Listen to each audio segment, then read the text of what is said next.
He was already inside me, slow, steady, trembling. His body moved like he wasn't sure if he had permission to continue, but couldn't bring himself to stop. Every motion carried weight, not just physical, but emotional, moral, and devastatingly. Intimate, his hands pressed into the mattress beside my shoulders, arms shaking, breath caught in his throat. And I felt all of it, his doubt, his desire, the tremble of restraint and surrender. I pulled him closer anyway, my legs wrapped tighter around his waist, my hands anchoring him to me. Greedy for everything he couldn't yet say, his forehead rested against mine, our breaths tangled and shallow. His lips grazed my jaw. "You don't know what this is doing to me," he whispered. But I did. I knew exactly what this was doing to him. It's to me. And I didn't care. I wanted it too badly. I never imagined crossing this line, especially not with him. Not with David, my best friend's ex-husband. A man who once sat across from me at birthday dinners, arms slung casually over the woman I used to call family. A man who, until recently, was just a relic of my past. Until he wasn't. Now he was here inside, me shaking, and I was letting him wanting him. I'm 41, divorced, no kids. I live alone in a quiet house filled with folded blankets, stocked wine, deleted dating apps, and an intentional sort of silence. Most days I tell myself it's enough, that I've made peace with the solitude. But David made me feel again in ways I wasn't ready for, in ways I didn't know I still could. It started innocently enough. Melanie, my best friend since college, asked if he could swing by to pick up a box of her things I'd been storing after their split. Oh, she didn't want to see him herself, said it was just easier this way. Said it was just a box. I should have said no. But I D-I-D-N, single quotes, tired, softer than I remembered. Softer than I remembered. His smile was cautious, like he wasn't sure he still deserved one. We talked. It was supposed to be 5 minutes. 5 turned into a glass of wine. Then 2. Then 3. That night, nothing happened. But something shifted. The way he looked at me when I laughed. The way his knee brushed mine and stayed there. The way I found myself fixing my hair before opening the door.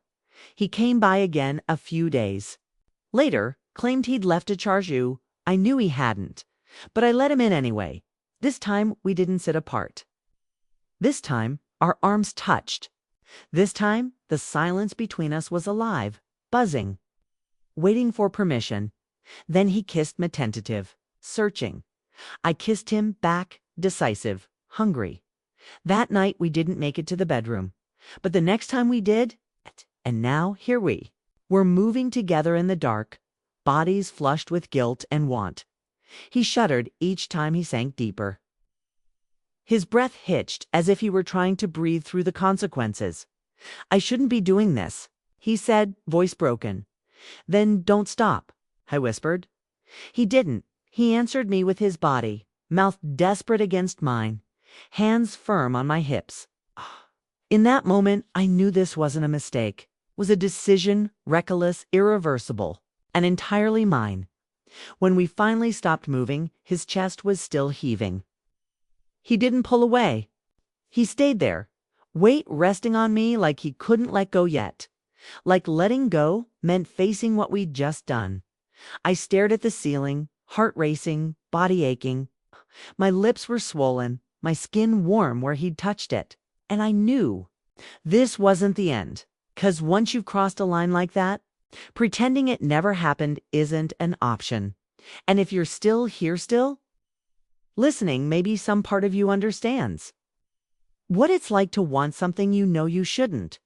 Maybe you've been at the edge of a decision and stepped forward anyway, so stay with me.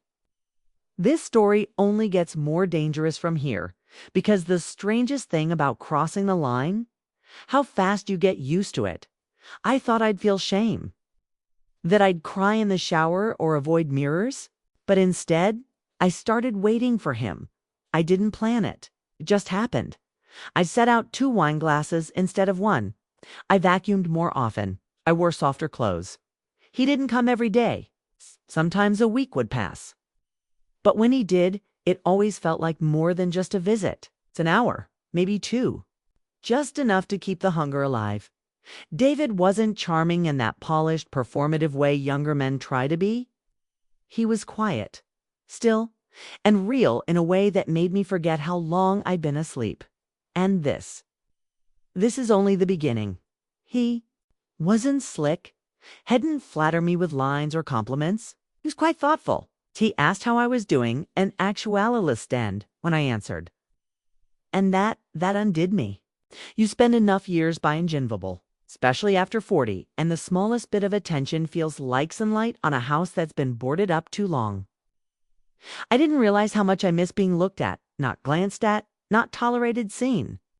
David saw me, and I don't think he even meant to. Melanie used to say he was too distant, too practical.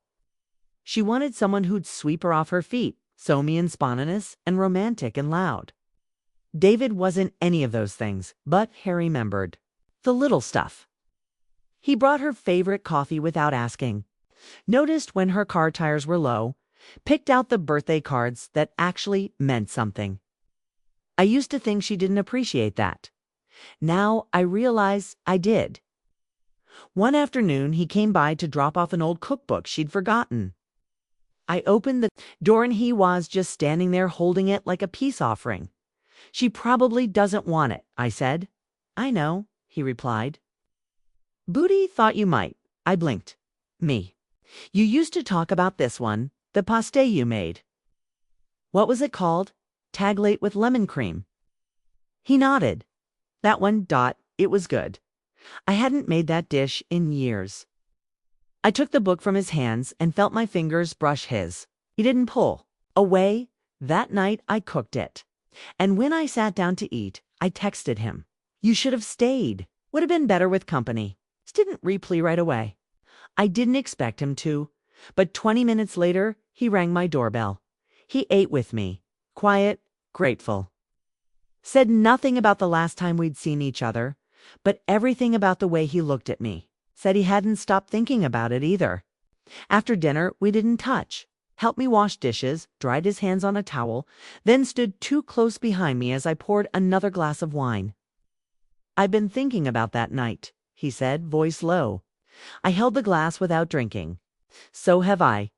I didn't mean for it to happen. I know, but I haven't stopped wanting it since. I turned around. His eyes met mine, and in that split second, I felt my whole body tense with the need to close the space between us. But I didn't. Not yet. He stepped forward first. He didn't kiss. Me, he just brushed his knuckles down my arm. Light, hesitant, like he was waiting for me to tell him to go. I didn't. That kind of tension, that breath before the drop feeling became our pattern. We never said what we were doing, never called it anything. But he kept coming back and I kept letting him in. I told myself it wasn't real, that it didn't count. If we weren't defining it, that I wasn't betraying Melanie, it stayed quiet, private, unnamed. But I was lying to her, to him, to myself. The truth is, I liked it. I liked the guilt, the secrecy, the way it made me feel raw and alive in a life that had gotten too clean, too orderly. I'd forgotten what it felt like to be wanted. To have a manly in just to smell your neck. Like your skin held some kind of answer he couldn't put into words. To have someone watch you cook and then pull you close just because he couldn't not touch you anymore. That kind of attention makes you forget boundaries, morals, history. I started remembering things I hadn't let myself think about in years. How long it had been since someone undressed me slowly. How long since I let anyone hear the way I sound when I fall apart. David never asked about other men. Never asked if he was seeing anyone. We both knew that kind of honesty might break whatever fragile world we'd created, and I wasn't ready to give it up. Not when he made me feel like this. It was the way he hovered. Not like someone invading space, but like someone checking if he was still allowed in it. David never pushed, never demanded, but he lingered. That was worse. It gave Miriam to want him back. After the pastor night, the visits kept happening, some with a reason, returning a tool, checking a leak in the laundry room I hadn't mentioned, some without. He'd text something vague like, "You around?" And I'd say yes. Even if I wasn't trying my whole afternoon just to see him, he'd knock. I'd open the door, and there it was again, that silent pull between us. One Saturday, he came over with a toolbox. "I owe you a working fort," he said, nodding toward my kitchen. I hadn't even complained a booth drip, but he remembered the one time I mentioned it. He knelt down, the cabinet doors wide open, his body stretched underneath the sink. I stood behind him, barefoot on the cold tile, arms folded. Not because I was cold, but because I didn't know what to do with the way I was staring at his back, the curve of his shoulders under that fitted shirt. I watched the way his jeans slid low when he leaned forward. I watched the way his arm flexed when he reached for the wrench. He cursed softly when the pipe refused to budge. "You okay down there?" I asked, my voice thinner than usual. "Yeah," he said, voice muffled. "Stubborn, like someone else I know." I smirked. "Cute," he chuckled. Then slid out from under the cabinet, lying flat on his back for a second before sitting up. Our eyes met. He was right at my feet, kneeling, head tilted up. "Got any paper towels?" he asked, voice low. I nodded, walked past him. When I handed them over, our fingers stouched, and neither of us moved. He didn't stand up right away. Sat there, still on his knees, still looking up at me. And for a long, charged second, I wanted to pull him up by the shirt and press my mouth to his, but I didn't. We didn't. Instead, I stepped back. He whipped his hands, said all, fixed, and smiled. Like he hadn't just set my entire body on fire with a glance. That became our rhythm. Almost touches that lasted a second too long. His hand on my lower back as I walked past him in the hallway. My legs brushing against his under the table when we both reached for the same dish. His eyes locked on my mouth. When I laughed a little too hard at something he said, he'd bring groceries sometimes. "Figured you hadn't eaten," he'd say, holding up a paper bag with that easy, guilty grin of his. I didn't ask what taught him to notice hunger in a woman. One night it rained. He came in soaked shirt, clinging to him, hair dripping. I handed him a towel and told him to take his shirt off. I said it like a joke. He didn't laugh. He peeled it off slowly, exposing the chest I'd already memorized in pieces under fabric, in flashes in dark rooms with barely enough light to justify my staring. I swallowed hard. "Do you want to dry it?" He raised an eyebrow. "The shirt?" "Yeah," I said too quickly. "The shirt?" We didn't talk much that night. We just sat on the couch, a blanket between us, like a sad little barrier. We both pretended not to notice. He rested his head back, closeted his eyes. I turned the TV on for noise, not content. Then I felt it, his hand under the blanket, brushing the side of my thigh. He wasn't trying anything, just resting still. I didn't move away. My heart raced so loud I thought he could hear it. His fingers stayed where they were. Light, warm, a reminder. Whenever said what we were doing, but we both knew what it was. It wasn't love, at least not the kind that makes sense in daylight. It was attention, heat, need, and maybe something worse, connection. One night I came back from a terrible date. Some bland, clean-cut men I met through a coworker. All small talk and hollow compliments. No depth, no spark. David was already on my porch when I pulled into the driveway. Hestood, when I got out of the car, "You okay?" he asked. I didn't answer, just walked past him into the house. He followed, quiet, close. I poured myself a drink, didn't offer him one. He leaned against the counter and asked, "Bad night, empty." I said, "You ever go out with someone and realize within 10 minutes you'd rather be alone?" "Yeah," he said, "too many times." Turned toward him. "You ever feel like you're just pretending through half the things you're supposed to want all the time?" We stared at each other. No smiles, no de-aging, just silence. Breath close. He took a step forward. I didn't move. High-soned lifted fingers, brushing a strand of hair behind my ear. His thumb grazed my cheek and my entire body locked up like it. Didn't know if it was ready or starving. "Say it," he whispered.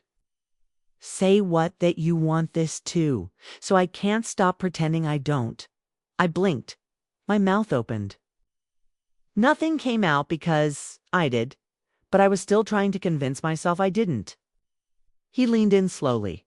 Our lips were almost touching. And then I stepped back, not because I wanted to, because I had to, for one more bite. He came over late. Later than usual. I hadn't expected him.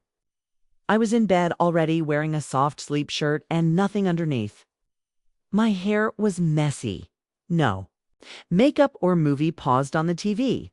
I almost didn't answer the door when he knocked, but I did. He stood there with his hands in his pockets, shoulders tense. Like he'd spent the whole drive convincing himself not to turn around. He didn't say much, just I was in the neighborhood. He wasn't, but I stepped aside anyway. He followed me into the living room. I sat on the couch. He stood for a minute looking around like it wasn't the same house he'd been in a dozen times already. Then he walked over and sat next to me closer than usual. It's too close. I didn't ask what was wrong. I didn't need to. Something was brewing in his silence, simmering right beneath his skin. I could feel it radiating off him like heat. "I'm tired," he said finally. "Of what?" "Pretending this isn't trail." He didn't look at me when he said it. He stared straight ahead, like saying it out loud. Made it too dangerous to meet my eyes. I didn't speak because it wasn't pretending anymore. It's fully in it. "Do you ever think about what would have happened if I met you first?" he asked quietly. I felt my breath catch. "You shouldn't say that." "I know," he said, voice flat. "But I do." He turned then slowly. His eyes met mine, and that was it. The final crack. Everything we'd been holding back unraveled in that single moment. I leaned forward first. My hand found his jaw. Lips met mine for I could think. This kiss wasn't hesitant. It was desperate. All heat and teeth and breathless pressure. Like we'd both run out of time and couldn't afford restraint anymore. He pulled me onto his lap, my legs straddling him, and the way his hands grabbed at my thighs. Rough kneading made my head swim. Sleep shirt slid up around my waist as his fingers moved underneath, tracing my skin like he was trying to memorize every inch. He looked up at me, breath ragged, and said nothing. Just held me there, forehead to forehead, until I rocked forward, pressing myself against him in a rhythm that made us both shake. "Jesus," he whispered. I reached down between us, undid his jeans, and felt him tremble beneath my fingers. There was nothing graceful about it. I guided him inside me slowly, and the sound he made, half gasp, half groan, cut through me like heat. He wastic. The stretch. Deliberate, and I took all of him without hesitating. My hand shelled his shoulders as I slid down fully seated, deep our breath tangled between us. His hands gripped my hips, unsure if he should move, but I did slowly at first, just enough to feel the glide, the pressure, the burn. His hands flexodied. He buried his face in my chest and his voice cracked against my skin. "I can't stop," he said. "I know," I whispered. "Don't." He moved with me. Then our bodies rocked together, heat building fast. And each time I lowered myself back onto him, I felt him deeper, shaking more. I pressed my forehead toe as sweat, slipping between us, his mouth grazing mine with every ragged breath. We didn't speak again. We didn't need to. The room was silent except fourth creak of the couch, the hitch of my breath, the soft grunt that escaped him every time I tightened around him. My back arched. His hands found the small of it. Our mouths opened against each other's necks. Too winded to kiss, too desperate to stop. I didn't hold back. I cased every bit of sensation, every wave of heat and friction and need that pulsed between us. And when I started to fall apart, body clenching, voice breaking, he held me closer, buried himself, as deep as he could go, and groaned my name like it cost him something. After I didn't move, I stayed straddled over him, arms around his neck. My heartbeat slamming against his chest. His hands rested on my hips. Like, couldn't believe what we'd done. Like, if he let go, it would disappear. I pulled back just enough to look at him. His face was flushed, his jaw tight, his eyes wild and glassy. "I'm not sorry," I said. His mouth opened, but no words came out. He just pressed his forehead to mine, closed his eyes, and whispered, "Neither am I." I slid off him slowly, already aching, already knowing we'd gone too far to go back. We sat on the couch in silence, side by side, breathing. I could feel him still pulsing between my thighs, the evidence of us everywhere, on my skin, on my lips. Inside me, I reached for the blanket and pulled it over both of us, and we just sat there. No TV, no music, just guilt, waiting for one of us to look it in the eye. But neither of us moved because even though we knew the fallout was coming, we'd never be face him again. The next morning, I found one of his socks under my coffee table. He'd left sometime before dawn. I'd woken up alone on the couch, the blanket stall, draped over my body, my thighs still aching, my skin still warm from where he'd touched me. There was no note, no message. It's just that single sock folded halfway beneath the leg of the couch, like it had been hiding from the truth, too. I stared at it longer than I should have. Then I picked it up, pressed it to my chest, and sat on Theffler for a full 10 minutes before I could breathe normally again. That was the start of the unraveling. Quiet, subtle. Started moving differently.